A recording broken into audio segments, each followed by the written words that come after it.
மக்களுக்கு நெல் ஒழுக்கத்தை எடுத்துச் சொல்லி மனித சமுதாயத்தை தனி மனிதனாக ஒழுக்கத்திற்கு மாற்றக்கூடிய ஆற்றல் படைத்தவர் யார்?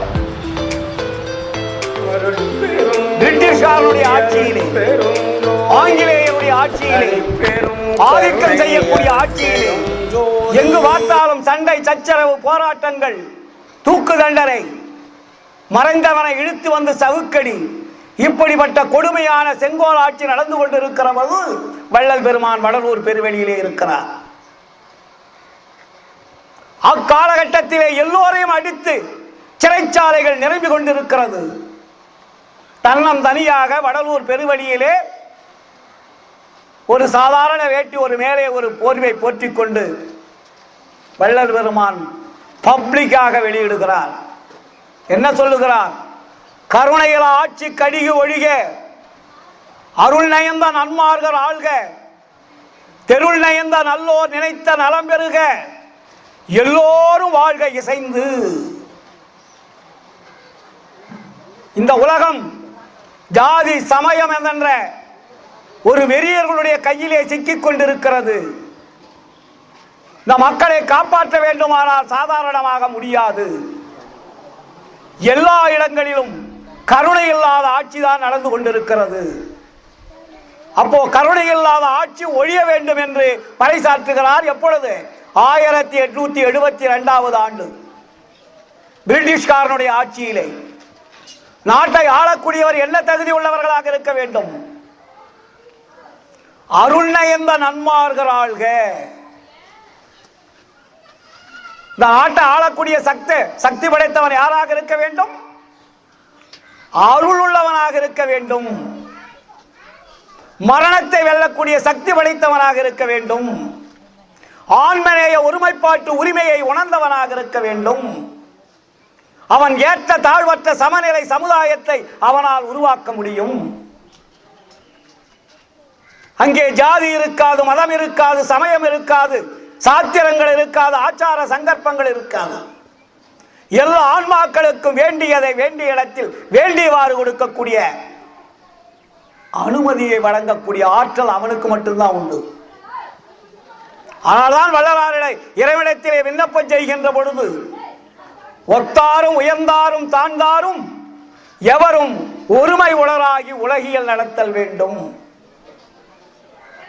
எப்படி இந்த உலகம் இருக்க வேண்டும்? ஒத்தாரும் உயர்ந்தாரும் தாழ்ந்தாரும் எவரும் ஒருமை உளராகி உலகியல் நடத்தல் வேண்டும்.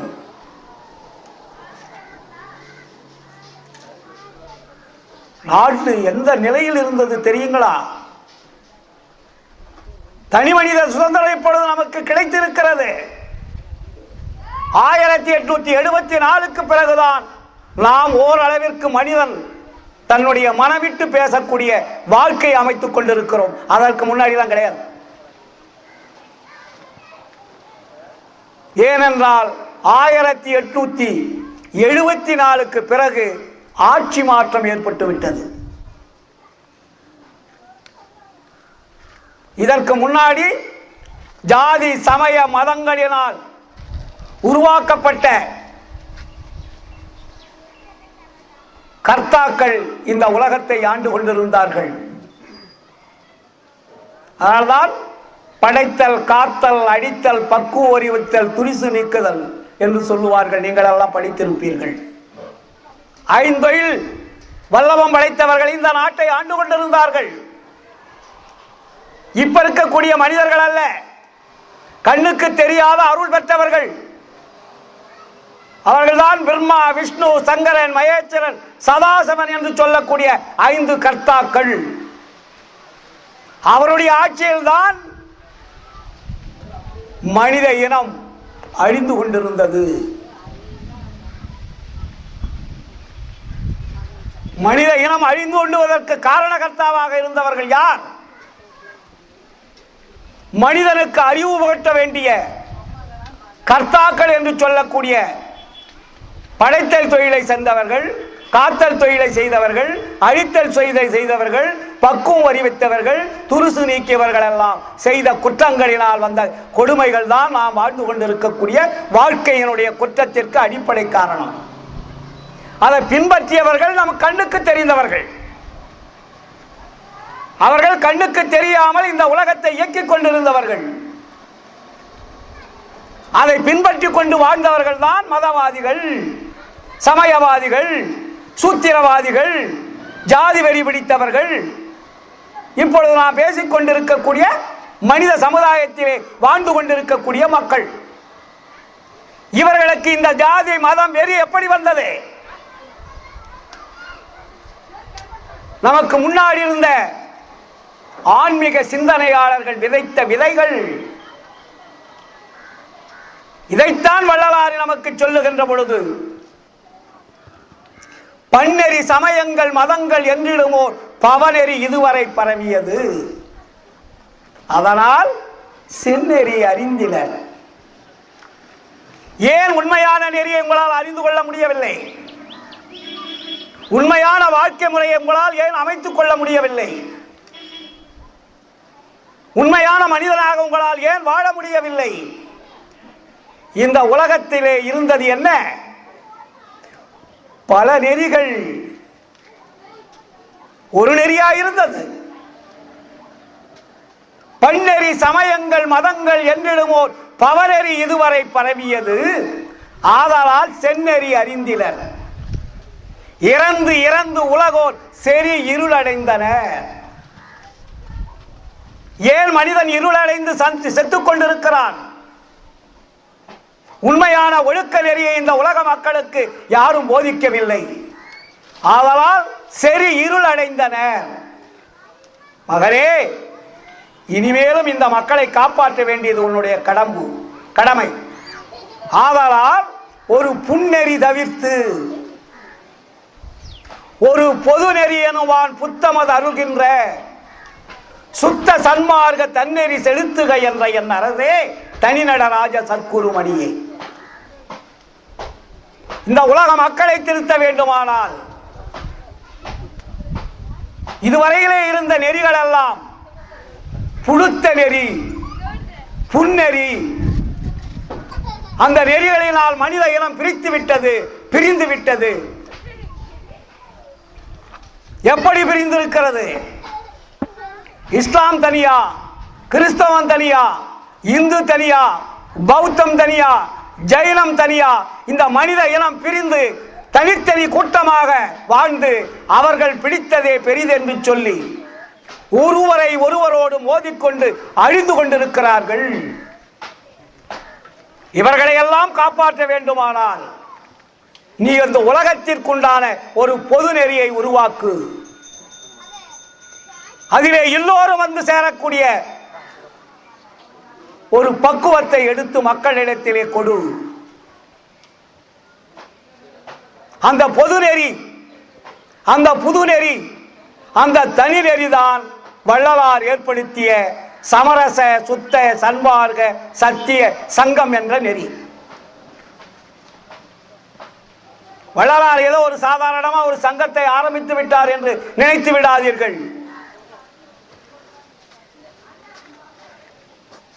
சமரசுத்த சன்மார்க்க சத்திய சங்கம் என்பது உலக மக்களுக்கெல்லாம் ஒரு பொது நெறி. அங்கே ஜாதி இல்லை, மதம் இல்லை, ஆச்சாரங்கள் இல்லை, சங்கற்பங்கள் இல்லை, ஆண் பெண் என்ற பேதம் இல்லை, உயர்ந்தோர் தாழ்ந்தோர் என்ற பேதம் இல்லை. எல்லோரும் ஆன்மாக்கள், எல்லா உயிர்களும் இறைவனால் படைக்கப்பட்டது. அந்த உயிர்களுக்கெல்லாம் தொண்டு செய்ய வேண்டும். அந்த உயிர்களுக்கெல்லாம் உண்மையை எடுத்து பதிய வைக்க வேண்டும். அந்த பதிவை ஏற்று இந்த மனித சமுதாயம் அழியாமல் வாழ வேண்டும், மகிழ்ச்சியுடன் வாழ வேண்டும்.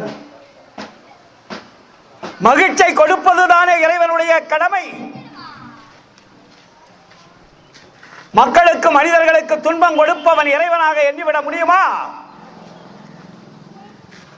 இறைவன் என்ன துன்பம் கொடுக்கக்கூடிய ஒரு கருவியா? இதனால்தான் வள்ளல் பெருமான் எல்லா உயிர்களும் இன்புற்று வாழ்க. அப்போ எல்லா உயிர்களும் இன்புற்று வாழ வேண்டுமானால் நாம் என்ன செய்ய வேண்டும்? முதலிலே நாம் கடைபிடிக்க வேண்டியது ஒழுக்க நெறிகள்.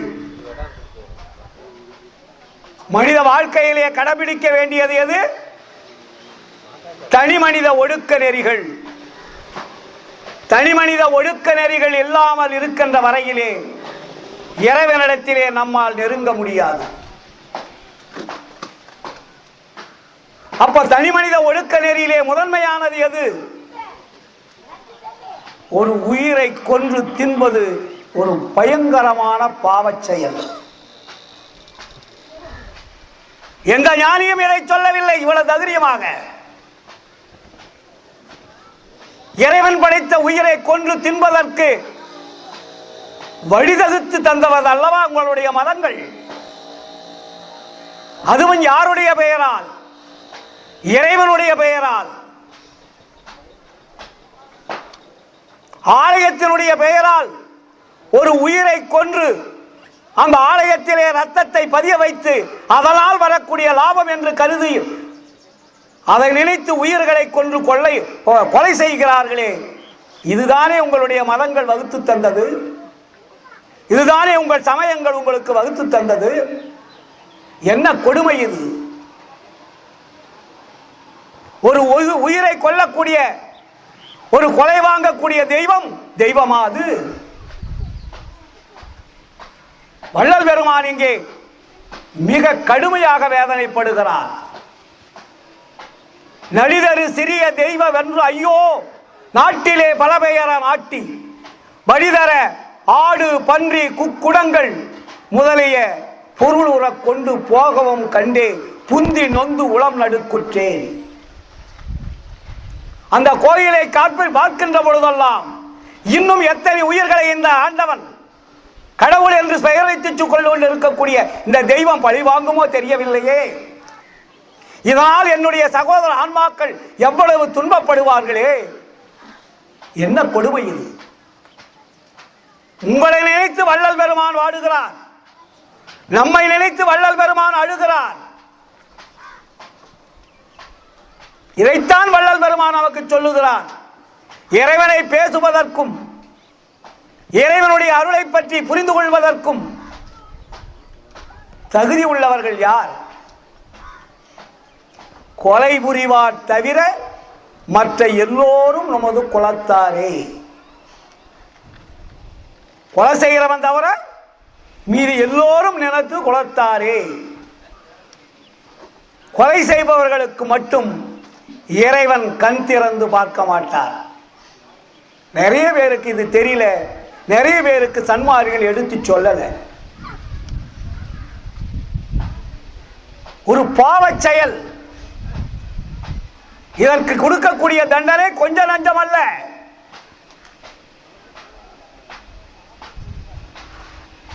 அதனால்தான் வள்ளல் பெருமான் அவருடைய கொள்கைகளே பட்டியலிடுகின்ற பொழுது கடவுள் ஒருவரே முதல் நம்ம தெரிஞ்சுக்க வேண்டியது. வள்ளல் பெருமான் சன்மாரிகளுக்கு என்று கொள்கையை வகுத்து தந்திருக்கிறார்கள். முதலாவதாக இருக்கிறது என்ன? கடவுள் ஒருவரே, அவரே அருட்பெருஞ்சோதி ஆண்டவர். இரண்டாவதாக என்ன சொல்லுகிறார்? ஜாதி சமய மத வேறுபாடுகள் கூடாது. ஜீவகாருண்யமே மோட்ச வீட்டின் திறவுகோல். பசித்த ஏழைகளுக்கு உணவளிக்கக்கூடிய ஜீவகாருண்யமே மோட்ச வீட்டின் திறவுகோல். சிறு தெய்வங்கள் பெயரால் பலியிடக்கூடாது. வள்ளலாருடைய கொள்கைகளை மிக ஆணித்தரமாக வைத்திருக்கிறார். தெய்வங்கள் பெயரால் பலியிடக்கூடாது. கணவன் இறந்தால் மனைவி தாலி வாங்கக்கூடாது. மனைவி இறந்தால் கணவன் வேறு திருமணம் செய்யக்கூடாது. ஆமா, இறந்தால் எரிக்க கூடாது, புதைக்க வேண்டும்.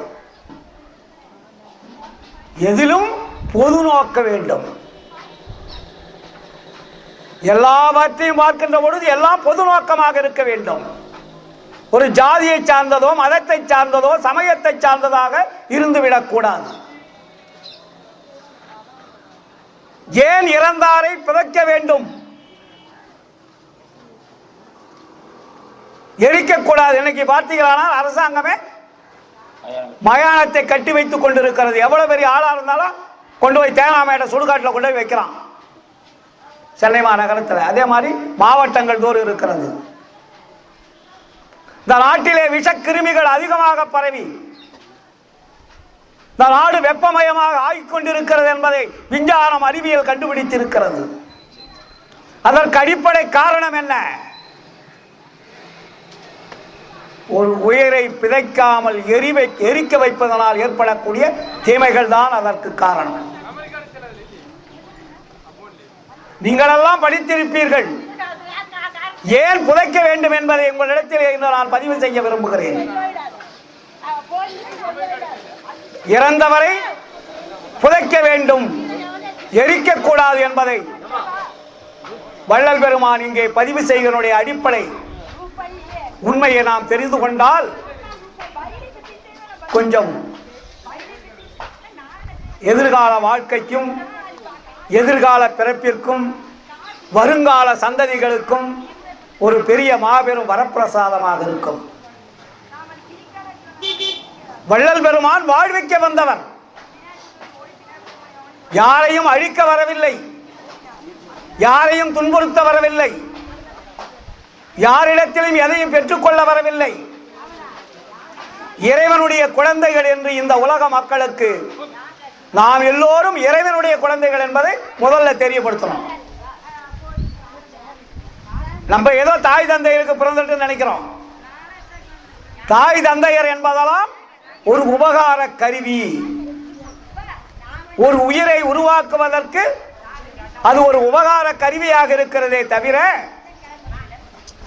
மற்றவர்கள் நாம் எல்லாம் உண்மையான தாய் தந்தையர்கள் கிடையாது. இதனால்தான் வள்ளல் பெருமான் தாயாகி தந்தையுமாய் தாங்குகின்ற தெய்வம், தன்னை நிகரில்லாத தனித்தலைமை தெய்வம் தெளிவுபடுத்துகிறார். அருஜோதி தெய்வம் என ஆண்டு கொண்ட தெய்வம் அது எங்க இருக்கிறதா? அம்பலத்தை ஆடுகின்ற ஆனந்த தெய்வம், பொருட்சாரும் மறைகளெல்லாம் போற்றுகின்ற தெய்வம், போதாந்த தெய்வம், உயர்நாதாந்த தெய்வம். மற்ற தெய்வங்கள் போல் இந்த தெய்வத்தை நினைத்து விடாதீர்கள். எளிய தமிழில் அழகான முறையில் தினமும் பாடக்கூடிய பாடல்கள் தான். கொஞ்சம் நம்ம அந்த பாடல் இருக்கக்கூடிய வரிகளை சிந்தித்து பார்க்க வேண்டும். வள்ளலார் காட்டிய தெய்வம் அருஜோதி தெய்வம், அது அருட்பெருஞ்சோதி என்ற உண்மை கடவுள், மற்றதெல்லாம் பொய்க்கடவுள். தத்துவங்களை சிலைகளாகவும் உருவங்களாகவும் படைத்திருக்கிறார்கள். அந்த தத்துவங்கள் எல்லாம் நமது உடம்பிலே இருக்கக்கூடிய உறுப்புகள். நம் உடம்பை இயக்கிக் கொண்டிருக்கக்கூடிய உறுப்புகளை தத்துவங்கள் என்று பெயர் வைத்து அந்த தத்துவங்களை சிலைகளாக வைத்து கடவுளாக பாவனையாக வைத்து விட்டிருக்கார்கள். இதனால்தான் வள்ளல் பெருமான் கலையை உரைக்க வந்த கற்பனை கதைகள் அப்படின்னார். நம் உடம்பிலே இருக்கக்கூடிய கலைகள், ஒவ்வொரு கலைகளும் ஒவ்வொரு வேலையை செய்து கொண்டிருக்கிறது. அந்த கலைகளுக்குண்டான உருவங்களை படைத்து புறத்திலே வைத்திருக்கிறார்கள். கலைகள் உள்ளே நடந்து கொண்டிருக்கிறது. நம் உடம்பிலே இயங்கிக் கொண்டிருக்கக்கூடிய கலைகள் அது செயல்பாட்டு கருவிகள். இந்த கருவிகளைத்தான் தத்துவங்கள் என்று நாம் சொல்லிக் கொண்டிருக்கிறோம். இந்த தத்துவங்களை அக்கால மனிதர்கள் அறிந்து கொள்ள அறிவில்லாத காரணத்தினால் புறத்திலே ஆலயங்களாக வைத்து அதிலே சிலைகளாக பதிவு வைத்தார்கள். இப்பொழுது மனிதனுடைய அறிவு அண்டங்களுக்கும் அப்பாலே சென்று கொண்டிருக்கிறது. அணுக்களை ஆராய்ச்சி செய்கிறான், அணு துகள்களை ஆராய்ச்சி செய்கிறான், உலகத்தில் மின் ஒளிகளை ஆராய்ச்சி செய்கிறான், 5 பூதங்களை ஆராய்ச்சி செய்கிறான். இந்த பிரபஞ்சத்திலே என்ன நடந்து கொண்டிருக்கிறது என்பதை ஆராய்ச்சி செய்து கொண்டிருக்கிறான். அப்படி இயற்கையை ஆராய்ச்சி செய்து கொண்டிருக்கிற மனிதன் அப்பொழுது அறிவில்லாமல் இருந்த காரணத்தினால், தெளிவில்லாமல் இருந்த காரணத்தினால் கற்சிலைகளாக தத்துவங்களை உருவங்களாக படைத்து விட்டான். ஆனால்தான் வள்ளல் பெருமான் கரை உரைத்த கற்பனையை நிலை என கொண்டாடும் கண்மூடி வழக்கமெல்லாம் மண்மூடி போக. இதை சொல்லுவதற்கு துணிச்சல் வேணும் அல்லவா? சாதாரணமாக சொன்ன அந்த மத வெறியர்கள் என்ன செய்திருப்பார்கள்? எந்த நிலையிலே வள்ளலார் சொன்னார் தெரியுங்களா? 1 5 திருமுறை வள்ளையும் அவர் சொல்லவில்லை.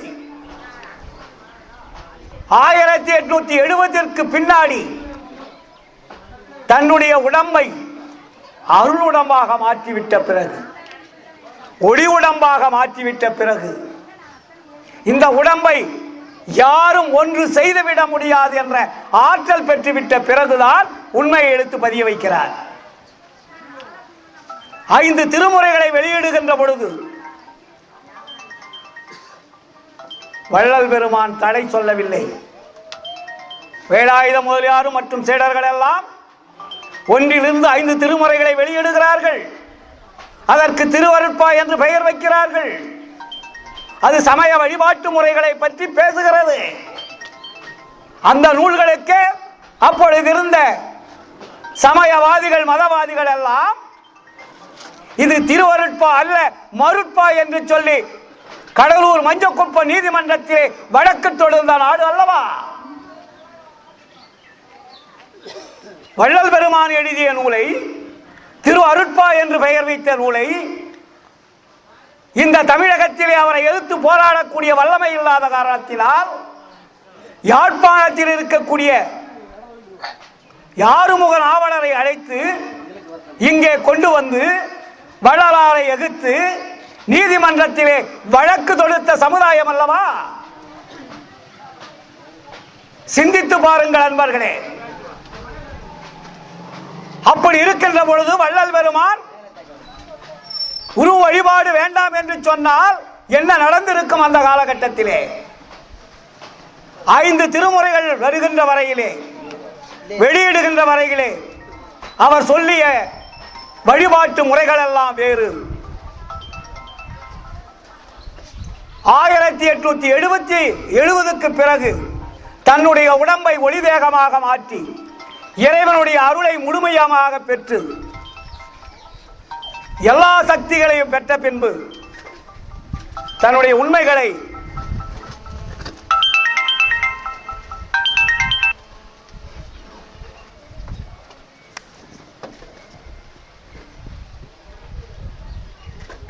தனக்கு கிடைத்த உண்மைகளை எல்லாம் வெளியே இடுகிறார். எப்பொழுது? 1870 பிறகுதான். தெரியும் இந்த உலகம் எப்படிப்பட்டது. சமய வெறிகள், ஜாதி வெறிகள், மத வெறிகள் எப்படி இருக்கிறார்கள். நாம் உண்மையை சொல்லுகின்ற பொழுது இந்த மக்கள் என்ன நினைப்பார்கள், என்ன செய்வார்கள் என்பது வள்ளல் பெருமானுக்கு தெரியும். சும்மா இருக்க மாட்டார் அவர்.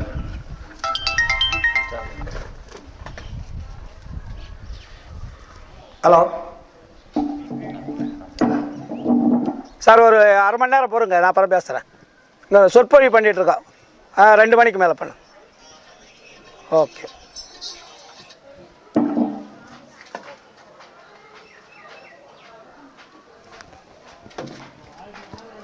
ஃபோன் பண்ணுறவர் ஒரு நண்பர். அவர் எதுக்கு ஃபோன் பண்ணுறாருன்னா, ஒரு நாளைக்கு 10 தடவை ஃபோன் பண்ணி சன்மார்க்கத்தை பற்றி தான் கேட்பார். அவர் சந்தேகங்களை கேட்டுக்கிட்டே இருப்பார். வேலூரில் இருக்கார். அவருக்கு எந்த சந்தேகம் வேண்டாம் உடனே ஃபோன் வரும். ஐயா அப்படி சொல்லியிருக்காரு, அப்படி சொல்லியிருக்காரு, மற்றவங்க இப்படி சொல்கிறாங்க, இதுக்கு என்னென்னு கேட்பார். அவர் தான் ஃபோன் பண்ணுறாரு. வள்ளல் பெருமான் அவர்கள் சாதாரணமாக ஏதோ மனித பிறப்பெடுத்து மற்றவர்களைப் போல வாழ்ந்து மாண்டு போவதற்காக அவர் வரவில்லை. இந்த உலகத்தை திருத்த வேண்டும் என்பதுதான் அவருடைய அடிப்படை குறிக்கோள். அது இறைவனுடைய ஆர்டர். வள்ளலாறு கொடுத்த ஆர்டர், அருட்பெருஞ்சோதி ஆண்டவர் கொடுத்த ஆர்டர் என்ன தெரியுமா? இந்த உலகத்தை திருத்துவதற்குண்டான முழுமையான செயல்களை எல்லாம் செய்ய வேண்டும் என்பதுதான் ஆர்டர். இது சாதாரணமாக கொடுத்த ஆர்டர் அல்ல, இறைவன் கொடுத்த ஆர்டர். இறைவன் என்பது நாம் வணங்கும் இறைவன் அல்ல, பல கோடி அண்டங்களை இயக்கிக் கொண்டிருக்கக்கூடிய இறைவன், நம்மை படைத்த இறைவன், நம்முடைய தாயாகவும் தந்தையாகவும் இருந்து கொண்டிருக்கக்கூடிய இறைவன். நம்முடைய கொடுமைகளை பார்த்து, நம்முடைய வேதனைகளை பார்த்து, நாம் அறிந்து கொண்டிருக்கக்கூடிய அவலங்களை பார்த்து இந்த மனித சமுதாயத்தை எப்படியாவது காப்பாற்ற வேண்டும் என்ற பெருங்கருணை கொண்டுதான் வள்ளல் பெருமானை அனுப்பி வைக்கிறார். வள்ளல் பெருமான் ஏதோ சாதாரணமாக வந்தவர் என்று நினைத்து விடாதீர்கள். இதனால்தான் வள்ளல் பெருமான் சொல்லுகின்ற பொழுது, நான் உரைக்கும் வார்த்தையெல்லாம் நாயகந்தன் வார்த்தை, நம்புமினோ நமரங்கால் நற்றருணம் இதுவே, வானுரைத்த மணிமன்றில் நடம்புரி எம்பெருமான் வரவெதிர்கொண்டு அவனருளால் வரங்களெல்லாம் பெறவே, தேனுரைக்க உளமினிக்க எழுகின்றேன், நீ விரலாம் தெரிந்து அடைந்து என்னுடன் எழுமின் சித்தி பெறலாகும். ஏன் உரைத்தேன்? இரக்கத்தால் எடுத்துரைத்தேன், யான் அடையும் சுகத்தினை நீ விரலாம் அடைதல் குறித்தேன். உங்களிடத்தில் நான் எதையும் எதிர்பார்க்கவில்லை. என்னுடைய உடன்பிறப்புகள், என்னுடைய சகோதரர்கள் அழிந்து போய்விடக் கூடாது. உங்களையெல்லாம் காப்பாற்றுவதற்காக இறைவனால் அனுப்பப்பட்ட தூதுவன் நான். ஆனால் ராமலிங்கம் என்ற ஒரு கேரக்டர் இங்கே பேசவில்லை. நீங்கள் ராமலிங்கம் என்று நினைத்துக் கொண்டிருக்கிறீர்கள், என்னை வள்ளலார் என்று நினைத்துக் கொண்டிருக்கிறீர்கள். நான் யார்? எனக்கென ஓர் ஞான அறிவு ஏது? நான் உரைக்கும் வார்த்தை எல்லாம் நாயகந்தன் வார்த்தை. என்னுள்ளிருந்து இறைவன் இசைத்துக் கொண்டிருக்கிறான். இறைவன் இறங்கும் தகுதியை என்னிடத்திலே கொடுத்து என் ஆன்மாவிலே அமர்ந்து அவன் சொல்லுகிறான், அவன் சொல்லுகிறான், நான் சொல்லுகிறேன். அதனால்தான் இந்த உலகத்திற்கு உண்மை சொல்ல வந்தவர் வள்ளலார். மனித பிறப்பிலே இருப்பவர்கள் உண்மை சொல்ல முடியாது. அது எவ்வளவு பெரிய ஞானியா இருந்தாலும் உண்மை தெரியாது. அதனால் நான் உரைக்க வார்த்தைகளாம் என்று சொன்ன அதே வள்ளலார் அடுத்தது என்ன சொல்றாரு? உண்மை உரைக்கின்றேன். அப்படின்னா என்ன? மற்றவெல்லாம் பொய் சொல்லிட்டான். உண்மை உரைக்கின்றேன் உபந்தடைமையின் உலகீர் உரைதனில் சந்தேகித்து உளறி அழியாதி என்மையினால் என நினை எல்லாம் செய் வல்லான் என்னுள் அமர்ந்து இசைக்கின்றான் இதை கேண்மின் நிவி தன்மையோடு சுத்த சிவ சன்மார்க்க நெறியில். நீ எப்படி வரணும்? உண்மையை தெரிஞ்சுக்கிறதா தான். சுத்த சிவ சன்மார்க்க நெறியில் சார்ந்து விரைந்து ஏறுமினோ சத்திய வாழ்வழிக்க கண்மை தரும் ஒரு பெருஞ்சீர் கடவுள் என புகழும் கருணநிதி வருகின்ற தருணம் இதுதானே. நிகழ்காலத்தில் பேசிட்டு இருக்காரு. வந்தார் சென்றார் என்று சொல்லவில்லை. இறைவன் என்னுள் இருந்து இசைத்துக் கொண்டிருக்கிறான். நான் சொல்லுகின்ற வார்த்தையெல்லாம் இறைவன் சொல்லுவது. அப்பொழுது என்ன அர்த்தம் இருக்கு? வள்ளலாரை பார்க்கின்ற பொழுதெல்லாம் இறைவனை பார்த்துக் கொண்டிருக்கிறோம். வள்ளலார் பேசுகின்றதெல்லாம் இறைவன் பேசுகின்றது. எவ்வளவு பெரிய உண்மையை தன்னுடைய சரீரத்திலே வைத்துக் கொண்டு உலக மக்களுக்கு வாரி வழங்கிக் கொண்டிருந்தார் வள்ளலார். அதனால்தான் 6ஆம் திருமுறையை இறுதியிலே இப்பொழுது நேரம் சரியில்லை, பிறகு வெளியிடலாம் என்று சொன்னார். 5 திருமுறைகளை வெளியிட்ட வள்ளலார் 6ஆம் திருமுறையை வெளியிடச் சொல்லவில்லை.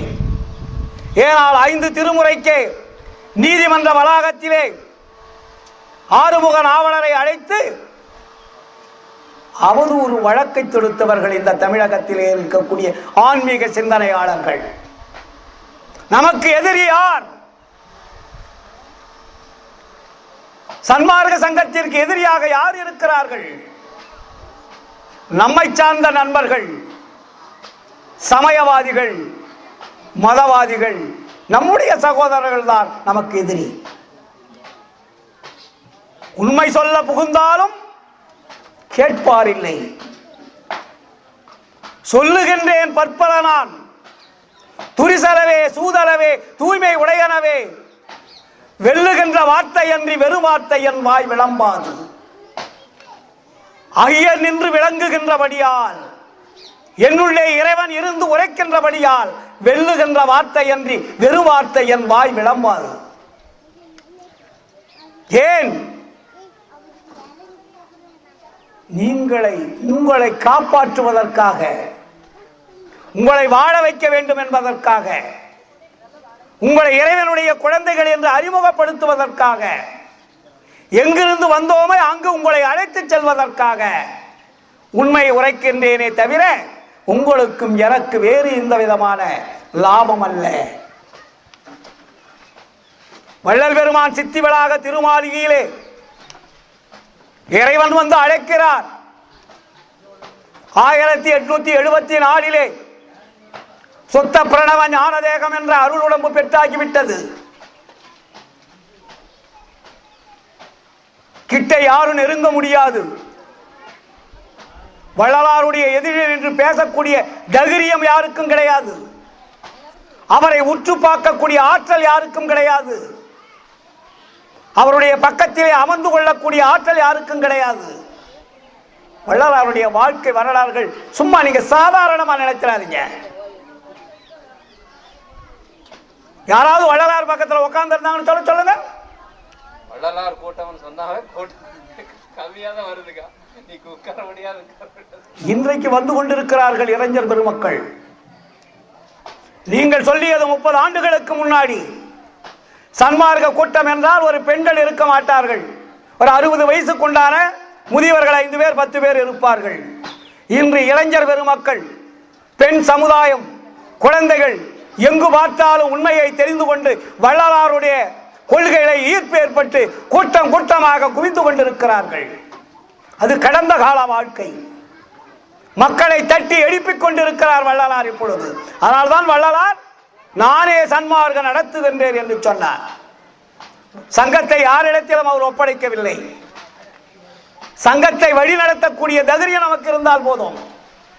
கூடுகின்ற சன்மார்க்க சங்கத்தை நடுவிருந்து குலாவுகின்றேன், எந்தை பிரான் பதப்பகுளை அன்பினோடும் இசைக்கின்றேன் என்று சொன்னார்.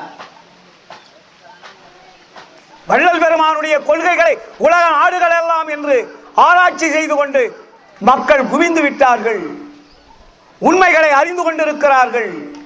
இதுவரையில் ஏமாந்து கொண்டிருந்த மக்கள் உண்மையை தேடுகின்ற பொழுது உண்மை எங்கே இருக்கிறது,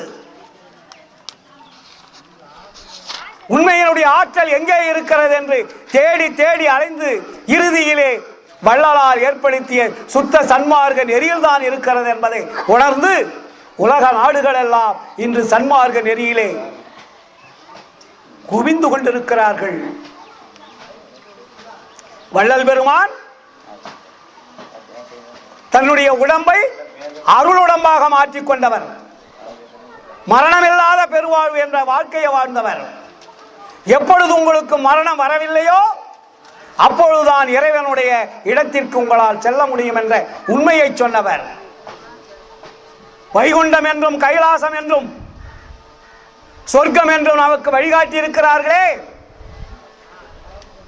செத்த பின் சிவலோகம் வைகுண்டம் என்பார் பித்த மனிதர்கள்.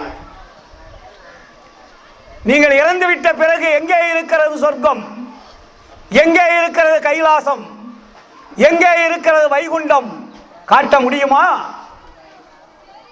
வள்ளலார் சொன்னார், சொர்க்கம் என்பது தலைக்கு மேலடானார். உன்னுடைய உடம்பில் இருப்பது கழுத்திற்கு மேல் உள்ள பாகம் சொர்க்கம், கழுத்திற்கு கீழ் உள்ள பாகம் நரகம். நீ வெளியே சென்று அலைய வேண்டிய அவசியமில்லை. உன்னுடைய சிரசிலே இறைவன் அமர்ந்து கொண்டிருக்கிறான். உச்சிக்கு கீழே உள்நாக்குக்கு மேலே ஆன்ம ஒளியாக இருக்கக்கூடிய இறைவனை அறிந்து அந்த இறைவனுடைய இடத்திலே இருந்து அருளை பெற்றால் நீ சொர்க்கத்துக்கு சென்றதாக அர்த்தம். உன்னுடைய தலைபாகத்திலே இருக்கிறது இறைவனுடைய ஆற்றல் மிகுந்த அருள்.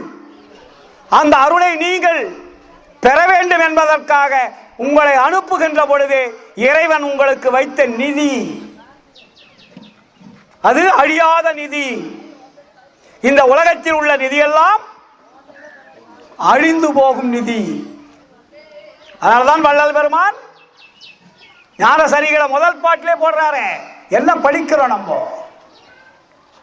நினைந்து நினைந்து உணர்ந்து உணர்ந்து நெகிழ்ந்து நெகிழ்ந்து அன்பே நிறைந்து நிறைந்து ஊற்றெடும் கண்ணீர் அதனால் உடம்பு நனைந்து நனைந்து அருளமுதே. அதுக்கு அடுத்தது என்ன போட்டாரு? நன்னிதியே. நன்னிதினா என்ன? அழியாத நிதி, உயர்ந்த நிதி. அருளமுதே, நன்னிதியே, ஞான நடத்தரசே, என்னுரிமை நாயகனே என்று வணைந்து வணைந்து ஏத்துது நாம் வம்பின் உலகியலி மரணமிலா பெருவாழ்வில் வாழ்ந்திடலாம் கண்டி. புனைந்துரையேன், பொய் புகழேன், சத்தியம் சொல்கின்றேன். எதற்காக? பொற்சபையில் சிற்சபையில் புகுந்தருணம் இதுவே. சித்திவிழாக திருமாளிகையிலே இறைவன் வந்து அமர்ந்திருக்கின்றார், அழைக்கின்றார். நான் சென்று விடுவேன், நீங்கள் பார்த்து அவநம்பிக்கை அடையாதீர்கள். ஆதலால் ஞான சரியை உள்ள 28 பாடல்களை அடங்கியபடி உங்களுடைய வாழ்க்கையை அமைத்துக் கொள்ளுங்கள் என்று எழுதுகிறார். அதனாலதான் அதுக்கு பேரு ஞான சரியை. ஏன் ஞான சரிகை அதுக்கு பேர் போடணும்? அருளை பெறுவதற்கு நமக்கு முன்னாடி வகுத்து தந்த வழிமுறைகள் 4 வழித்தரங்கள் இருக்கிறது. அது சரியை, கிரியை, யோகம், ஞானம். ஒவ்வொரு வழித்தரங்களிலும் 4 வழித்தரங்கள் இருக்கிறது. சரியேல் சரியை, சரியேல் கிரியை, சரியேல் யோகம், சரியேல் ஞானம். கிரியையில் சரியை, கிரியையில் யோகம், கிரியையில் ஞானம். யோகத்தில் சரியை, யோகத்தில் கிரியை, யோகத்தில் யோகம், யோகத்தில் ஞானம். 4 12 போச்சா? முன்னாடி இருக்கக்கூடியது 4 சரியை, கிரியை, யோகம். இந்த 3 முன்னாங்கு 12 பிரிவுகள். இந்த 12 பிரிவுகள் தான் இது மாதிரி நீங்க இதுவரையிலும் வாழ்ந்து வந்தது. இதுவரையிலே நீங்கள் வாழ்ந்து வந்த வழிமுறைகள் எல்லாம் 12 பிரிவுகள் வாழ்ந்து கொண்டிருக்கிறீர்கள். ஆதலால் அதை புதுக்கி ஒரு பக்கமா வச்சிருங்க. சன்மார்க்கம் முதற்படியது. சன்மார்க்கத்திற்கு ஞான சரிகை, சரியை, கிரியை, யோகம் என்று சொல்லக்கூடிய 3 படித்தரங்களிலே 12 வழிமுறைகள் இருக்கிறது. அந்த வழிமுறைகளை ஒரு பக்கமாக வச்சிருங்க. கடைசியாக சொல்லக்கூடிய ஞானத்திலே 4 படித்தரங்கள் இருக்கிறது. அதிலே ஞானத்தில் சரியை, ஞானத்தில் கிரியை, ஞானத்தில் யோகம், ஞானத்தில் ஞானம். அப்ப சன்மார்க்கத்தினுடைய முதல் படி எது என்றால் ஞான சரியை. ஞான சரியை என்று வருகின்ற பொழுது இன்னும் 2 கிளாஸ் பாஸ் பண்ணீங்களா போதும். ஞான சரியில 4 வகுப்பு தான் நம்ம கொடுத்திருக்காரு. முதல் இந்த பக்தி மார்க்கத்தில் 12 வகுப்புகள். 12 இதுல 4 சேர்த்து 16 வகுப்புகள். 16 வகுப்புகளை படிச்சு நீங்க எந்த ஜென்மத்தில் போறது அதுக்குள்ளே செத்து போயிடுவீங்க. அதனால வள்ளலார் வந்து என்ன பண்ணிட்டாரு? 12 வகுப்புகள் தேவையில்லை, நீங்கள் முன்னாடி படித்தது. இப்பொழுது 13வது படிப்பு முதல் படிப்பாக எடுத்துக்கொள்ளுங்கள். அதற்கு பெயர் ஞான சரியை. அந்த ஞான சரியை என்பது ஞானத்தை தெரிந்து கொள்வது, அருளை பெறுவதற்குண்டான படிப்பு. அதற்கு பெயர் தான் சாகா கல்வி. ஞானம் என்பது என்ன? அருளை பெறுவது. அருளை பெறக்கூடிய படிப்பு சாகா கல்வி. இதற்கு முன்னாடி படித்த படிப்பெல்லாம் சாகும் கல்வி. அந்த 12 படிப்புகள் சாகுவதற்காக படித்தீர்கள். சன்மார்க்கத்திற்கு வந்துவிட்ட பிறகு சாகா கல்வியை நான் சொல்லிக் கொடுக்கிறேன். அதற்கு ஞான சரியை முதல் பாடம். ஞான சரியில் பாஸ் பண்ணிட்டு ஞான கிரியில பாஸ் பண்ணிட்டீங்கன்னா ஞான யோகம், ஞானத்தில் ஞானம் ஆண்டவர் கூட்டுக்குவார். இந்த 2 கிளாஸ்ல பாஸ் பண்ணீங்கன்னா போதும். இப்போ ஞான சரியை, ஞான கிரியை. ஞான சரியை என்பது இந்திரிய ஒழுக்கம். ஞான கிரியை என்பது கரண ஒழுக்கம். இந்த 2 ஒழுக்கத்தை நீங்க பாஸ் பண்ணிட்டீங்கன்னா ஞானத்தில் யோகம் என்பது ஜீவ ஒழுக்கம், ஞானத்தில் ஞானம் என்பது ஆன்ம ஒழுக்கம். இதை கூட ஓப்பனா சொல்லல இந்த சமுதாயத்துக்கு. ஒரு ஒரு விஷயம் புரியல, நான் மக்களுக்கு தெளிவுபடுத்தணும் இல்ல. எதைய சொல்லி மக்களை குழப்பி விட்டு சென்று விட்டார்களே. ஒழுக்கம் என்பது 4. அப்ப அந்த ஒழுக்கம் என்பது என்ன? நம்முடைய உடம்பிலே இருக்கக்கூடிய 5 புலன்களை கட்டுப்படுத்துவதற்கு, ஒழுங்குபடுத்துவதற்கு பேர் தானே ஒழுக்கம். இந்த ஒழுக்கத்தை இந்த ஆன்மீகவாதிகள் ஏன் தெளிவா சொல்லல? கண், மூக்கு, காது, செவி, மெய் புறத்திலே இருக்கக்கூடிய உறுப்புகள் அல்லவா? இந்த உறுப்புகளை ஒழுங்குபடுத்துவதற்கு பெயர் தான் இந்திரிய ஒழுக்கம்னு வச்சார் வள்ளலார். இந்த இந்திரிய ஒழுக்கத்தை நீங்கள் கடைபிடித்தால் அடுத்தது கரண ஒழுக்கம். இது புறத்திலே இருப்பது 5 புலன்கள், கண், மூக்கு, காது, செவி, மெய். இதுதான் புறச் செயல்களை செய்து கொண்டிருக்கிறது. இதுக்கு ஆர்டர் போடுறது எது? கரணங்கள். கரணம் என்பது என்ன? மனம், புத்தி, சித்தம், அகங்காரம். இந்த 4ம் 5 புலன்களை, 5 உறுப்புகளை வேலை வாங்கி கொண்டிருக்கிறது. என்ன வேணாலும் செய்யறீங்கல்ல, சிந்திக்கிறீங்க, பேசுறீங்க, போறீங்க, தூங்குறீங்க, அழுவுறீங்க, கஷ்டப்படுறீங்க, கோடான கோடி சொத்து சேர்க்கறீங்க, பேங்க்ல போடுறீங்க, எஸ்டேட் வாங்குறீங்க, கார் வாங்குறீங்க, பொண்டாட்டி கட்டுறீங்க, புள்ள பெக்கறீங்க, எல்லா வேலையும் செய்யறீங்க. எந்த உறுப்புகள் வேலை செய்யுது? உடம்பிலே செய்யக்கூடிய உறுப்புகள் எது? ஆர்டர் போடுறது மனம், அதை வாங்குவது புத்தி, அதையும் மறுபடியும் வாங்குவது சித்தம், செயல்படுத்துவது அகங்காரம். கண்ணுக்கு தெரியாத கரணங்கள் என்று சொல்லக்கூடிய மனம், புத்தி, சித்தம், அகங்காரம் கண்களுக்கு தெரியாது. அது ஒரு மேக்னட், அணு மின் ஒளிகளாக செயல்பட்டுக் கொண்டிருக்கிறது. மனதை காட்ட முடியுமா? புத்தியை காட்ட முடியுமா? சித்தத்தை காட்ட முடியுமா? அகங்காரத்தை காட்ட முடியுமா? புறத்திலே செயல் வடிவங்களால் தான் உணர முடியும். அப்ப புறத்திலே செய்யக்கூடிய கருவிகள் அந்த ஆர்டரை வாங்கி கண்ணு, காது, மூக்கு, வாய், உடம்பு செயல்படுது. இதை கூட ஒழுக்கமாக இந்த மனித சமுதாயத்திற்கு எடுத்து சொல்லி, கண்ணு எதையா பார்க்கணும் சொன்னாங்களா? கண்டதெல்லாம் பார்க்கிறோமே, கண்ணு ஏதாவது விடுதா? எதுவா இருந்தாலும் பார்க்குது. இதை பார்க்க வேண்டும், இதை பார்க்க கூடாது என்ற ஒரு ஆர்டர் போடுவதற்கு நமக்கு சக்தி இருக்கிறதா? நம்முடைய கண்கள் தானே. நம்முடைய காது எதை கேட்க வேண்டும், எதை கேட்கக்கூடாது, எதை பதிவு செய்ய வேண்டும், எதை பதிவு செய்யக்கூடாது என்ற வேலை இந்த காதுக்கு அல்லவா? அந்த காதை ஒழுங்குபடுத்தினோமா? இந்திரிய ஒழுக்கத்தில் வள்ளலார் ஸ்டூடெண்ட்ஸுக்கு பயிற்சி எடுக்கிற மாதிரி எழுதி வச்சிருக்காரு. கொரூரமாக பாராதிருத்தல் கண்ணுக்கு வேலை. கண்ணு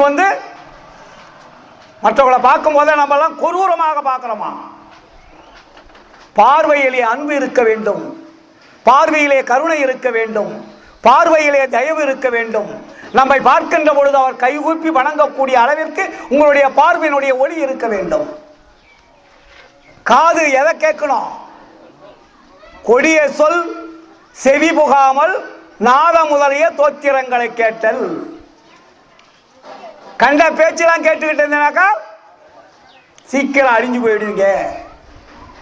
இந்த காதுல இறைவனுடைய வார்த்தைகளும் புனிதமான செய்திகளையும் கருணை உள்ள வார்த்தைகளையும் அன்புடைய வார்த்தைகளையும் ஆன்மநேய ஒருமைப்பாட்டு உரிமையுடைய குழந்தைகளுடைய ஒளிகளையும் கேட்க வேண்டுமே தவிர வேற ஒளிகளை கேட்க கூடாது, பதிவு செய்ய கூடாது. அப்ப வாய் என்ன பண்ணுது? கண்டதெல்லாம் தின்னுது, கண்டதெல்லாம் பேசுது. கட்டுப்படுத்தினீர்களா? எதை பேச வேண்டும், எதை பேசக்கூடாது, எதை உண்ண வேண்டும், எதை உண்ணக்கூடாது என்று இந்த வாய்க்கு ஏதாவது பூட்டு போட்டிருக்கிறீங்களா? இதுதான் ஒழுக்கம். இனிய வார்த்தை ஆடுதல் வள்ளலார் எழுதுறார். வாய் என்ன சொல்லணுமா? இனிய வார்த்தை ஆடுதல். நாம் மற்றவரிடத்திலே பேசுகின்ற பொழுது அங்கே அன்பு உருவாகணும், அங்கே கருணை உருவாகணும், அங்கே பாசம் உருவாகணும், சகோதர உரிமை உருவாகணும், நாம் அவர்களுக்கு உதவி செய்ய வேண்டும் என்ற ஆவல் உருவாகணும். அதுபோல் இருக்க வேண்டும் உன்னுடைய பேச்சு. தின்றது கொஞ்சமாவா தின்றோம்? கண்டதெல்லாம் தின்றோம். எதை வேண்டும் எதை வேண்டாம் என்ற ஒரு ஆர்டர் போட நமக்கு தெரியவில்லை. நோய் எப்படி வருது? வாய் சும்மா இருந்தால் நோய் வருமா? நோய் வருவதற்கு அடிப்படை காரணமே வாய். இதைத்தான் வள்ளலார் சொல்றார். ஈரமும் அன்பும் கொண்டு இன்னருள் பெற்றேன், என் மார்க்கம் இரவாத சன்மார்க்கம் தோழி. காரமும் மிகுப்புளி சாரமும் கைப்போடே உப்போடே கசப்போடே கூட்டி ஊரமுது உண்டு நீ ஒழியாதே அந்தோ, ஆரமுது உண்டு என்னோடு ஆடேடி பந்து, அருட்பெருஞ்சோதி கண்டு ஆடேடி பந்து. வாய்க்கு என்ன வேலை வைக்கிறார்? காரமும் மிகுப்புளி சாரமும் உண்டு அழிந்து கொண்டிருக்கிறோம். நம்மை அழித்துக் கொண்டிருப்பது அறுசுவை. இந்த அறுசுவைதான் நோய்க்கு காரணம், முதிர்ச்சிக்கு காரணம், அழிவுக்கு காரணம், மரணத்திற்கு காரணம். இதைத்தான் வள்ளலார் ஒழுக்கத்திலே, இந்திரிய ஒழுக்கத்திலே நமக்கு பதிவு செய்கிறார். அப்புறம் வேற என்ன சொல்றாரு? அருள் பெற வேண்டிய உடம்புக்கு நீ மரணம் அடைவதற்குரிய உணவுகளை கொடுத்துக் கொண்டிருக்கிறாய். சோற்றாசையோடு காம சேற்றாசை படுவாரை துணிந்து கொள்ள கூற்றாசைப்படும். கூற்று வந்தால் எமை. மனித உடம்பு என்பது உயர்ந்த அறிவுள்ள உடம்பு, உயர்ந்த அறிவுள்ள உடம்பு உயர்ந்த பொருளை தேட வேண்டும். அப்ப உயர்ந்த பொருள் என்பது என்ன? அருள் என்பதுதான் உயர்ந்த பொருள். அருள் எங்கே இருக்கிறது? நம்முடைய தலையிலே இருக்கிறது. நீங்க எங்கே போய் தேட வேண்டாம். இறைவன் வைத்திருக்கிறார். அருள் என்பது எங்கே போய் ஆலய வழிபாட்டிலோ யோகத்திலோ தியானத்திலோ தவத்திலோ சென்று பெற வேண்டியது அல்ல. உங்களுக்கு அறிவு விளக்கம் ஏற்பட்டு கருணை முதிர்ச்சி அடைகின்ற பொழுது, தயவு முதிர்ச்சி அடைகின்ற பொழுது நம்முடைய சிரசிலே இருக்கக்கூடிய ஆன்மாவிலே அருள் என்பது ஊற்றெடுத்து ஓடும். அதுக்கு போய் லாக் பண்ணி வச்சிருக்கார் இறைவன். எங்க? அதுக்கு பேர் ஒரு பெட்டி. ஆன்மா என்பது ஒரு பெட்டி, பெட்டியில வைக்கக்கூடிய ஒரு பொக்கிஷம். அதனாலதான் ஐயா சொல்லுவார், பெட்டி இதில் உலவாத பெரும்பொருள் உண்டு, அது பெருக என அது திறக்கும் பெருந்திரவு கோலும், எட்டும் இரண்டும் தெரியாதே என் கையிலே கொடுத்தி எடுக்கதனை முயல்கின்றேன், அட்டி செய்ய நினையாதி அரை கணத்துக்கு 1000 கோடியாக வட்டியிட்டு நும்மிடத்தே வாங்குவேன் நும்மான இது. இறைவனிட சவால் விட்டவர் வள்ளலார். பெட்டி இருக்கிறது, பொருள் இருக்கிறது, பூட்டு போட்டு வைத்து விட்டால் திறக்கிறேன், திறக்க முடியவில்லை. ஏன்? என்ன காரணம்? சொல். என்னிடத்தில் என்ன குற்றம் கண்டாய்? காலதாமதம் செய்தால் அரை கணத்துக்கு 1000 கோடியாக வட்டியிட்டு நும்மிடத்தே வாங்கவே நும்மான இது. இறைவன் அப்பதான் பார்க்கிறார், மகனே கவலைப்படாத, பெட்டியை திறந்தால் அருளுடம்பாக மாறிவிடும், உடனே என்னை வணைந்து அணைந்து கொள்வாய். மக்களுக்கு சொல்ல வேண்டியது இன்னும் கொஞ்சம் பாக்கி இருக்கிறது, அதற்காக நான் திறக்கவில்லை, வேறொன்றும் இல்லை. உனக்கே குற்றம் ஒன்றும் காணோம். இன்னும் சொல்ல வேண்டியது இந்த சமுதாயத்திற்கு நிறைய பாக்கி இருக்கிறது. அதுவரையிலே அந்த அமுதத்தை நான் தான் மூடி வைத்திருக்கிறேன். கொஞ்ச நேரத்திலே திறந்து விடுகிறேன். இறுதியாக பல கட்டளைகளை இந்த சமுதாயத்திற்கு ஒப்படைத்து விட்டு வா. அப்பதான் இறுதியிலே சொல்லுகிறார் வள்ளல் பெருமான், மனித சமுதாயம் வாழ்விக்கு வந்த வள்ளல் நமக்கு என்ன சொல்லுகிறார்? இறைவன் வந்து சித்திவளாக திருமாளியிலே உட்கார்ந்துட்டு கூப்பிடுறார் வள்ளலார. உலக வரலாற்றில் கிடையாதுங்க. இறைவன் உள்ள உட்கார்ந்திருக்கார். வள்ளலார் மனித சமுதாயத்தை பார்த்து பேசிக் கொண்டிருக்கிறார். சீக்கிரவா சீக்கிரவா சீக்கிரவா என்று உள்ளே அமர்ந்து கொண்டு இறைவனுடைய ஆர்டர் வள்ளலாருக்கு கிடைத்துக் கொண்டிருக்கிறது. அப்பொழுது இறுதியாக 4 பாடலை எழுதுகிறார். என் சாமி எனது துறை என்னுயிர் நாயகனார் இன்று வந்து நான் இருக்கும் இடத்தில் அமர்கின்றார். பின்சாரும் 2.5 நாழிகைக்குள்ளே எனது பேருடம்பில் கலந்து உலத்தே பிரியாமல் இருப்பார். தன் சாதி உடைய பெரிய தவத்தாலே நான் தான் சாற்றுகின்றேன். அறிந்தது இது சத்தியம் சத்தியம் சத்தியமே. இன்னும் 2.5 நாழிகைக்குள்ள 1 மணி நேரத்திற்குள்ளே இறைவன் வந்து என்னை அழைக்கப் போகிறார். உட்கார்ந்து இருக்கிறார். நான் செல்ல போகிறேன். நான் சென்று விட்ட பிறகு பார்த்து அவநம்பிக்கை அடையாதீர்கள். சொல்லுகின்றதை தயவு செய்து கேளுங்கள். இன்றிலிருந்து சுத்த சன்மார்க்க நெறியை பின்பற்றுவதற்கு தயாராக இருங்கள். கடைசியில் எழுதுகிறார், இதுவரையில் இருந்தது போல் இனியும் பின்காலம் கழிக்காதீர்கள். தனித்தலைமை பெறும்பது என் தந்தை வருகின்ற தருணம் இது. சத்தியங்கான் சகதளத்திற்கேண்மின் இடித்தனரும் கனிபோன்ற என்னுளம் தித்திக்க இன்னமுதம் அருத்தியனை 7 உலகம் போற்ற மனித்த உடம்பு இதை அழியா வாய்மை உடம்பாக்கி மன்னிய சித்தெல்லாம் செய் வல்லபமும் கொடுத்தேன். கழித்த சிவானந்தம் எனும் பெரும்போகம் தனிலே கழித்திட வைத்திடுகின்ற காலையும் எங்கிதுவே. என்ன வார்த்தை! இறைவன் வந்து அமர்ந்து கொண்டு அழைத்துக் கொண்டிருக்கிறார். அடுத்து சொல்லுகிறார், இங்கே மக்களே தயவு செய்து கேளுங்கள். இனிமேல் நீங்கள் இதுவரையில் இருந்தது போல் இனியும் பின்காலம் கழிக்காதீர்கள்.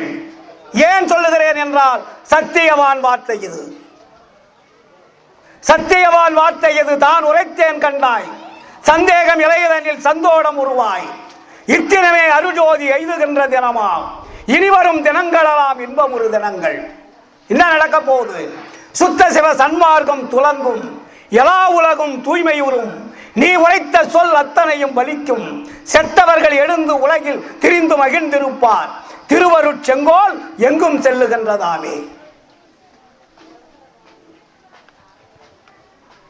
செங்கோல் என்பது என்ன?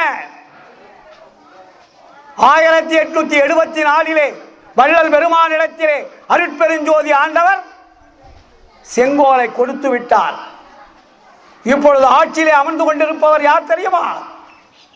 ஐந்தொழில் வல்லவத்தை தன்னுடைய கரங்களிலே வைத்துக் கொண்டு அந்த கோடியெல்லாம் இயக்கிக் கொண்டிருக்கக்கூடிய மாபெரும் சக்தி வாய்ந்த பேர் ஒளி பிழம்பு என்று சொல்லக்கூடிய அருட்பிரகாச வள்ளலார்.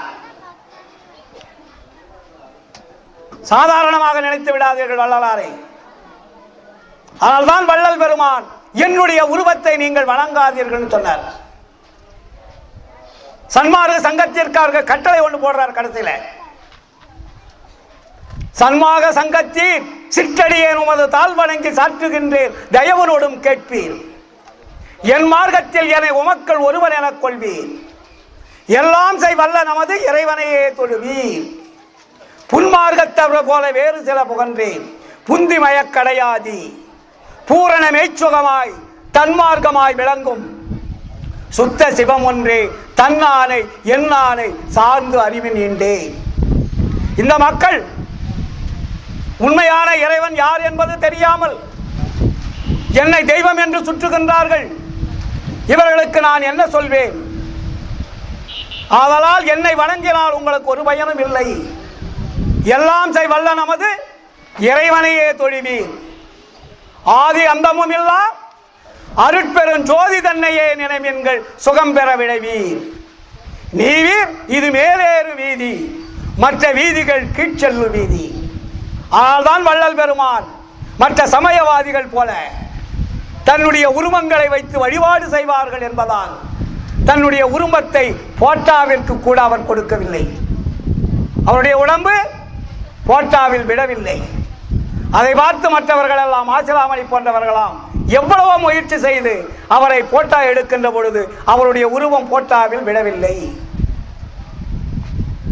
அதை பார்த்த மற்ற அன்பர்கள் எல்லாம் மண்ணிலே உருவத்தை செய்து வள்ளலார் இடத்திலே வந்து கொடுக்கின்ற பொழுது வள்ளலார் அதை வாங்கி என்ன சொன்னார்?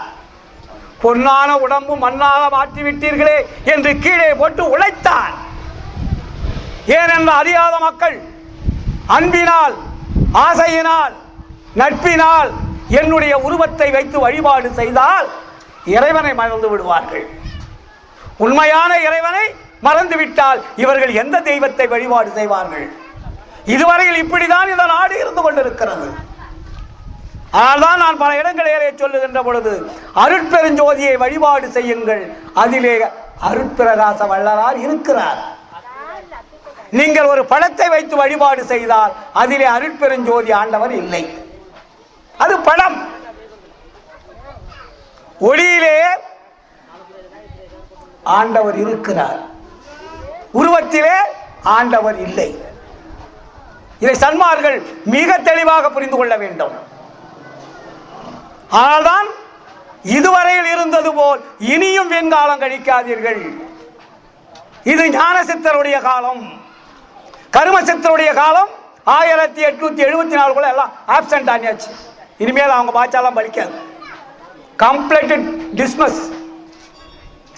இப்பொழுது ஞான சித்தருடைய காலம். அதனால்தான் வள்ளலார் நானே சன்மார்க்கம் நடத்துகின்றேன். ஆதலால் வாழ்விக்க வந்த வள்ளல் இந்த மனித சமுதாயத்தை, மனித குலத்தை மேலேற்றுவதற்காக அருளை கொடுத்து வாழ வைத்து மரணமில்லா பெருவாழ்வு என்று சொல்லக்கூடிய அந்த மாபெரும் சக்தி வாய்ந்த ஒரு வாழ்க்கையை எல்லா மனிதர்களும் வாழ வேண்டும் என்பதற்காகத்தான் வள்ளலார் வாழ்விக்க வந்தாரே தவிர வேறு எதற்கும் இல்லை. அதற்கு அருட்பாவிலே நிறைய ஆதாரங்கள் இருக்கிறது. எல்லாவற்றையும் மேனிலே பேசிவிட முடியாது. நீங்கள் ஒவ்வொரு நாளும் வள்ளலார் எழுதிய திருவருட்பாவிலே இந்திரிய ஒழுக்கத்தில் இருந்து, கரண ஒழுக்கத்திலே இருந்து, தூங்குவதில் இருந்து, எழுவதில் இருந்து, வேலை செய்வதில் இருந்து எப்படி எப்படெல்லாம் ஒரு மனிதன் இருக்க வேண்டும், இடது பக்கம் படுத்தால் என்ன, வலது பக்கம் படுத்தால் என்ன, கவுந்து படுத்தால் என்ன, நிமிர்ந்து படுத்தால் என்ன, அதனால் ஏற்படக்கூடிய உடம்பிற்கு வேண்டிய உபாதைகள் என்னென்ன என்பதையெல்லாம் எழுதி வைத்திருக்கிறார். மலஜலம் இருப்பது முதல் கொண்டு ஒரு பெண்ணும் ஆணும் உறவு செய்வது எப்படி என்பதை முதல் கொண்டு வள்ளலார் எழுதி வைத்திருக்கிறார். குழந்தை பெறுவதில் இருந்து, குழந்தை வளர்ப்பதில் இருந்து, ஒவ்வொரு மனிதனும் எப்படி வாழ வேண்டும் என்பதில் இருந்து, வாழ்க்கையினுடைய தரம் என்பதை இருந்து வள்ளலார் சொல்லிய சுத்த சன்மார்க்க நெறியை கடைபிடித்து வாழ்கின்ற பொழுது உங்களை யாரும் ஒன்றும் பண்ணிவிட முடியாது, உங்களை யாரும் அசைக்க முடியாது. ஏனென்றால் இறைவனுடைய பாதுகாப்பு வளையம் உங்களை சுற்றி கொண்டே இருக்கும். இறைவனை நீங்கள் நினைத்து விட்டால், இறைவனுடைய வாழ்க்கையிலே உங்களுடைய வாழ்க்கை அமைத்து விட்டால், இந்த உலகத்தில் இருக்கக்கூடிய எந்த தீய சக்திகளும் உங்களை வீட்டிற்கோ உங்கள் பின்னாடியோ வரவே வராது. தூள் தூளாயிடும். உங்களை சுற்றி ஒரு அருள் வட்டம் சுற்றி கொண்டே இருக்கும். அதுதான் அருள். அருள் பெயர் ஒரு சிறு துரும்பும் ஐந்தொழில் புரியும். இதற்கு என்ன தேவை? நம்மிடத்திலே முதலிலே கருணை தேவை. நாம் தெரிந்து கொள்வது கருணை என்பதை கையில் பிடித்துக் கொள்ள வேண்டும். அந்த கருணை தான் ஜீவகாருண்யம் என்னும் கருணை. அந்த ஜீவகாருண்யம் என்பது ஜீவர்களுக்கு ஏற்படக்கூடிய துன்பங்களை போக்குவதற்குண்டான உபகாரங்களை செய்வது. கடன் வாங்கி செய்ய வேண்டிய அவசியம் இல்லை. நம்மால் முடிந்ததை, நம்மால் இயன்றதை, இருப்பதை கொண்டு மற்றவர்களுக்கு உபகாரம் செய்வதுதான் கருணை. அதனால்தான் அதற்கு வள்ளலார் எங்கே கருணை இயற்கையில் உள்ளன அங்கே விளங்கிய அருட்பெருஞ்சோதி. எங்கே கருணை விளங்குகிறதோ அங்கே அருட்பெருஞ்சோதி ஆண்டவர் இருப்பார். ஆதலால் நீங்கள் செய்ய வேண்டியது இரண்டு. ஒன்று கருணை இரக்கம் உயிர்கள் வாழ். இன்னொன்று இறைவனை இடைவிடாது நினைத்து கொண்டிருக்கக்கூடிய நன்முயற்சி, அதான் சத்து விசாரம். இன்னொன்று பரோபகாரம். ஆனால் இதுவரையில் இருந்தது போல் இனியும் வீண்காலம் கழிக்காதீர்கள். அதற்கு கடைசியாக வள்ளலார் என்ன சொல்லுகிறார்? இதுவரையில் எவ்வளவு படித்திருந்தாலும், எவ்வளவு கேட்டிருந்தாலும், எவ்வளவு உணர்ந்திருந்தாலும் அதை தூக்கி எல்லாவற்றையும் ஒரு புறமாக வைத்துவிட்டு நீங்கள் இறைவனையே தொழக்கூடிய ஒரு நிலைக்கு வாருங்கள். ஜோதியை வழிபாடு செய்யுங்கள். அதிலே வள்ளல் பெருமான் ஞானசரிகையிலே ஒரு அற்புதமான பாடலை போடுகிறார். கண்டதெல்லாம் அனித்தியமே, கேட்டதெல்லாம் பழுதே, கற்றதெல்லாம் பொய்யே, நீர் கழித்ததெல்லாம் வீணே, உண்டதெல்லாம் அலமே, உட்கொண்டதெல்லாம் குறையே, உலகியலீர் இதுவரையில் உண்மை அறிந்திலரே. பரவாயில்ல, விண்டதினால் என் இனி நீ சமரச சன்மார்க்க மெய்நெறியை கடைபிடித்து மெய்ப்பொருள் நன்குணர்ந்து எந்த சிற்றம்பலத்தே என் தந்தை அருள் அடைமின் இரவாத வரம் பெறலாம் இன்பமுறலாமே என்று கூறி எல்லோரும் இதுவரையில் இருந்தது போல் இனியும் வீண் காலம் கழிக்காதீர்கள் என்று பலமுறை சொல்லுகிறேன், மீண்டும் சொல்கிறேன். சன்மார்க்க அன்பர்களே, வந்திருக்கக்கூடிய பெரியோர்களே, தாய்மார்களே, உங்களை எல்லாரையும் காப்பாற்றுவதற்காகத்தான் அருட்பெருஞ்சோதி ஆண்டவரால் வள்ளலார் இந்த உலகத்திற்கு வருவிக்க ஒற்றவர். அதனால் அவர் வாழ்விக்க வந்த வள்ளல் பெருமான் எல்லோரும் வாழ வைக்கக்கூடியவர்கள்.